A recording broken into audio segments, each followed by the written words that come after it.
Today, I'd like to talk about pain. It's actually kind of painful just to stand here in front of all of you, coming all the way from Japan and making a presentation in English, which is not my native language. Thank you. But I'll do my best. So pain. This is probably not the most exciting topic when you first hear it, right? But why is it so? That's because we associate pain with something that is uncomfortable. And of course, we don't want to hear about anything that would make us feel uncomfortable. But what if I told you that there's something important and wonderful about pain? About your pain? I almost feel like I'm here as an ambassador of pain, trying to convince you that it's worth making a visit, or at least taking a peep. But before I take you on a tour to the world of pain, I'd like to clarify what I mean by pain. So as you know, there's two different kinds of pain. One is a physical pain. The other day, I was in this very modern building in Tokyo, and I walked right into the transparent door without realizing that it was closed and hit my forehead really hard. Ouch. That's a physical pain. Has anybody done that before? Oh, good. I'm glad I'm not the only one. In fact, this is not the first time that I ever did that. So I hate those transparent doors. Anyway, the other pain is emotional pain. When I hit my forehead on that damn transparent door, there was actually a lot of people watching me. So it was embarrassing. That's the emotional pain. Sometimes, like in my case, these two kinds of pain are connected. But what I'd like to focus on today is emotional pain, especially those that are strong, such as anger, or fear, or grief. So, what is your natural response when you feel this kind of pain? Let's say you feel anger rising up inside you. Do you welcome it with open arms, saying, "Oh, great, I'm angry now"? No, you don't. You probably do your best to push it away or suppress it and pretend like you're not angry, right? But why do you do that? That's because, number one, that will make you feel uncomfortable. And number two, the world out there does not accept it because they too feel uncomfortable with your anger. So in a way, we see our pain as curse, as a bad thing. But why do we feel pain in the first place? In other words, where do those pain come from? Please think about it for a moment. I believe that we feel pain because there is something important at stake. For instance, you feel grief when something important to you is lost. In the same way, you feel fear when something important to you is under threat. And you feel anger when something important to you is not valued, and so on. So your pain is actually telling you what's important to you. Interestingly, different people feel pain in different situations. When we watch TVs or read newspapers or just simply look around the world, there is no shortage of problems or situations that would make you feel painful in some kind of way. But even when you are looking at the same situation, your emotional reaction will be different from that of others. I always thought that is interesting because it is as if that our pain is telling us something about who we are. Here lies the first gift of pain. Your pain is not only telling you what's important to you, it's also telling you what's uniquely important to you. Let me give you some example. Some people might feel pain when they see people fighting, or they themselves are involved in a fight. Maybe what's important to them is peace or safety. Some people might feel particularly painful when they are mistreated or see someone else being mistreated. Maybe what's important to them is respect or fairness. Some others might feel particularly painful when they see their natural environment being polluted or destroyed. Maybe what's important to them is beauty or nature. So as you can see, because of the pain we feel, we know what's important to us, which is not always obvious, and which isn't the same as everybody else. So how about you? What kind of situation will make you feel particularly painful? And what is your pain telling you about what's uniquely important to you? I'd like to share with you a story about my own painful experience. When I was a little boy, I lived in London, UK, because of my father's job. I think I was 8 when we moved to London, and I was put in a local school where all the kids in the neighborhood went to.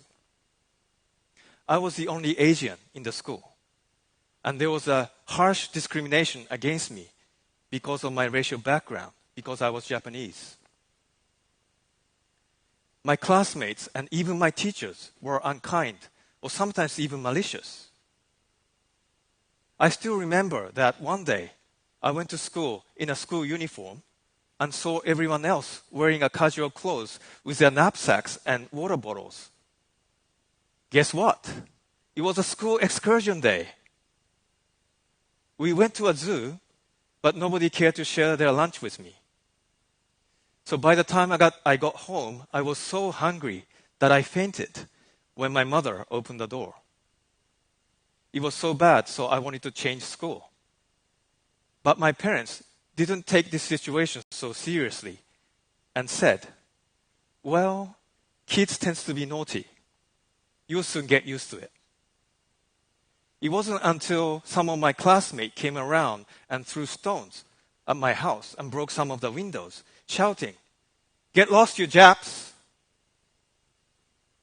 that my parents finally understood my situation and put me in a different school where they had other Asian kids. So as you can imagine, this left a huge pain in my heart. And I kept wondering, why do you have to hate each other just because we look different? And just because we speak a different language? But the good news is that this pain didn't just stay as pain. As I grew up, it gradually turned into passion to connect more deeply with people from different cultures. And since then, I traveled to more than 40 different countries and lived in 3 countries, about 10 years in total. I've made many friends overseas and experienced a deep connection with them, which is so fulfilling, exactly because of the pain I felt when I was a child. Not only that, but I became passionate to do something about the racial prejudice that caused my pain in the first place. I believe that racial prejudice happens partly because we don't honor each other's uniqueness, even at the individual level. So when I was in my 30s, I started offering trainings and coachings that will help other people to become aware of how unique each of them are, no matter where they are from. This brings me to the second gift of pain. Your pain is not only telling you what's uniquely important to you, but it also turns into passion to do something about the situation that caused your pain in the first place. Interestingly, the root word for passion is the Latin word passio, which actually means to suffer or to be in pain. Can you believe that? You wouldn't necessarily think that these two words are related. But the people who invented these words a long time ago knew that passion actually came from pain. When you look at the spelling of these two words, you will notice that the word passion even contains pain in it. Isn't that interesting? I believe that passion is the energy of the soul trying to heal itself to become whole. So whenever we feel pain, our soul cannot help but to start this self-healing process by making us passionate to do something about the situation that caused our pain in the first place. But in order for this natural process to take place, we first need to embrace and welcome our pain instead of pushing it away or suppressing it. And in order for us to be able to welcome and embrace our pain, we first need to change how we perceive our pain. Here comes the main message of today. Are you ready? Your pain is a gift, not a curse. I'll say that again. Your pain is a gift, not a curse. If you can remember this, it can change not only your life, but the world as well. So how is it possible that our pain can even change the world? That's because in the process of healing our own pain, we attain skills and wisdoms that will help others who are suffering from a similar pain. Just like in my case, the pain that I felt from the racial prejudice, which eventually led to become passionate, which led me to become passionate about helping others to honor their uniqueness. Our passion doesn't stop when our own pain is healed. We cannot help but to be compassionate for others who are suffering from similar pain and naturally feel called to extend our support to them. When you look at the word compassion, you know that it has the word passion in it. And since com means with, compassion actually means to be in pain with others' pain. Sometimes when you feel pain, you can feel pain for others, even when you haven't experienced the situation yourselves. For instance, there are many people who feel pain when they learn that there are still hundreds of millions of people who are suffering from hunger in the world today. I heard that many people in China extended their support when Japan suffered from a big earthquake and a tsunami 5 years ago. Do you remember that? I'd like to take this opportunity to actually express my deep gratitude for your support and compassion on behalf of my people. Thank you.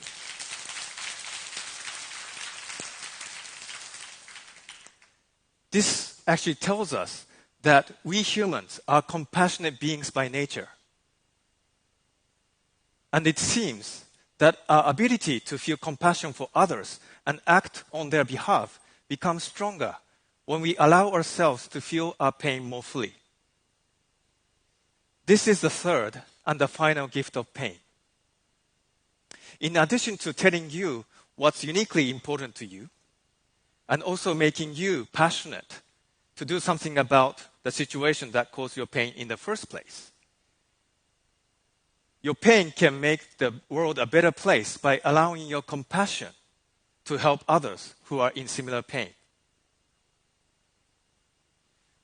After all, when you think about people like Mother Teresa, who fought for the people in the slums, or Mahatma Gandhi, who fought for India's independence, or Martin Luther King, who fought for civil rights of the black people in the United States, it is not hard to imagine that their leadership actually came from their own pain and their compassion. So you can say that your pain can also be the source of your leadership. Before I end my talk, I'd like to summarize the 3 gifts that our pain offers us. The first gift is that it tells us what's uniquely important to us. And from that pain comes passion, which is a second gift. A passion to do something about the situation that caused our pain in the first place. And finally, that passion gives rise to compassion that would allow us to help others who are in similar pain. So as you can see in this diagram, our focus shifts from being on self to the world as our pain transforms into passion and compassion. That is how our pain can be a gift, not only to ourselves, but to the world around us. Pain is like a seed, and the seed is a seed until it is planted in a fertile soil and being watered. You cannot expect a seed to sprout when you hide it in your drawers or in your closets. It needs attention and care. Sometimes it takes time to sprout, so you need to be patient. But when the time comes, your pain will sprout and eventually grow into a beautiful flower. A flower so beautiful that it will bring healing and meaning not only to yourself, but to the world around you. So here's what you can do to put this idea into action. First, start by paying more attention to your pain. And second, the next time you feel any kind of pain, try to embrace it rather than suppress it. And finally, ask yourself, what is this pain trying to tell me? Remember, your pain is a gift. Thank you very much. 非常感谢。